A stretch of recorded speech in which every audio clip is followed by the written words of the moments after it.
Acts chapter 27. And when it was determined that we should sail into Italy, they delivered Paul and certain other prisoners unto one named Julius, a centurion of Augustus' band. And entering into a ship of Adramyttium, we launched, meaning to sail by the coast of Asia, one Aristarchus, a Macedonian of Thessalonica, being with us. And the next day we touched at Sidon. And Julius cautiously entreated Paul and gave him liberty to go unto his friends to refresh himself. And when we had launched from thence, we sailed on the Cyprus, because the winds were contrary.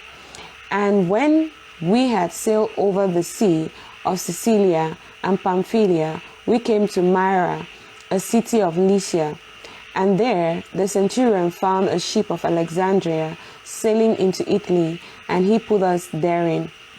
And when we had sailed slowly many days, and scarce were come over against Snidus, the wind not suffering us, we sailed under Clitin over against Salmone, and hardly passing it, came unto a place which is called the Fair Havens, nigh whereunto was the city of Lycia.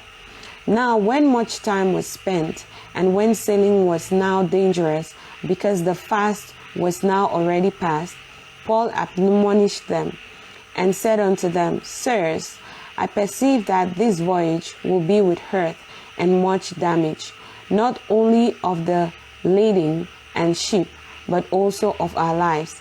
Nevertheless, the centurion believed the master and the owner of the ship more than those things which were spoken by Paul. And because the haven was not commodious to winter in, the more part advised to depart thence also, if by any means they might attain to Phoenice, and there to winter, which is an haven of Clitin, and lieth towards their southwest and northwest. And when the south wind blew softly, supposing that they had obtained their purpose, losing thence, they sailed close by Clitin. But not long after there arose against it a tempestuous wind called Euroclydon. And when the ship was caught and could not bear up into the wind, we let her drive, and running under a certain island, which is called Clauda, we had much work to come by the boat, which when they had taken up, they used helps, undergirding the ship, and fearing lest they should fall into the quicksand, strake sail, and so were driven. And we being exceedingly tossed with a tempest, the next day they lightened the ship. And the third day we cast out with our own hands the tackling of the ship.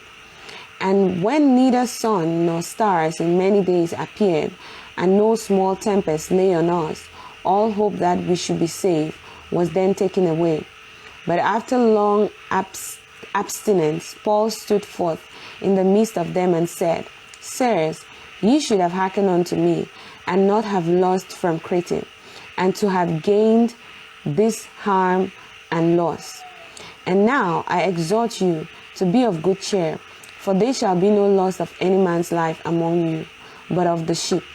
For there stood by me this night the angel of God, whose I am and whom I serve, saying, Fear not, Paul, thou must be brought before Caesar, and lo, God hath given thee all them that sail with thee. Wherefore, sirs, be of good cheer, for I believe God, that it shall be even as it was told me. Howbeit, we must be cast upon a certain island. But when the 14th night was come, as we were driven up and down in Adria, about midnight, the shipmen deemed that they drew near to some country, and sounded, and found it 20 fathoms. And when they had gone a little further, they sounded again, and found it 15 fathoms.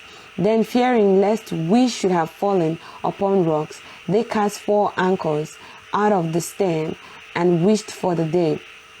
And as the shipmen were about to flee out of the ship, when they had let down the boat into the sea, under colors, as though they would have cast anchors out of the foreship, Paul said to the centurion and to the soldiers, "Except these abide in the ship, ye cannot be saved." Then the soldiers cut off the ropes of the boat and let her fall off. And while the day was coming on, Paul besought them all to take meat, saying, "This day is the 14th day that ye have tarried and continued fasting, having taken nothing. Wherefore I pray you to take some meat, for this is for your health, for there shall not an hair fall from the head of any of you." And when he had thus spoken, he took bread and gave thanks to God in presence of them all. And when he had broken it, he began to eat. Then were they all of good cheer, and they also took some meat. And we were in all in the ship 260 souls. And when they had eaten enough, they lightened the ship and cast out the wheat into the sea. And when it was day, they knew not the land, but they discovered a certain creek with a shore, into the which they were minded, if it were possible, to trust in the ship. And when they had taken up the anchors, they committed themselves unto the sea, and loosed the rubber bands, and hoisted up the mainsail to the wind, and made towards shore. And falling into a place where 2 seas met, they ran the ship aground, and the fore part stuck fast, and remained unmovable, but the hinder part was broken with the violence of the waves. And the soldiers' counsel was to kill the prisoners, lest any of them should swim out and escape.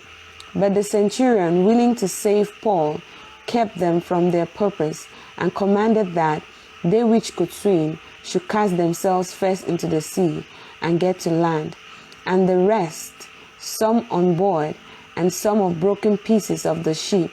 And so it came to pass that they escaped, all safe to land.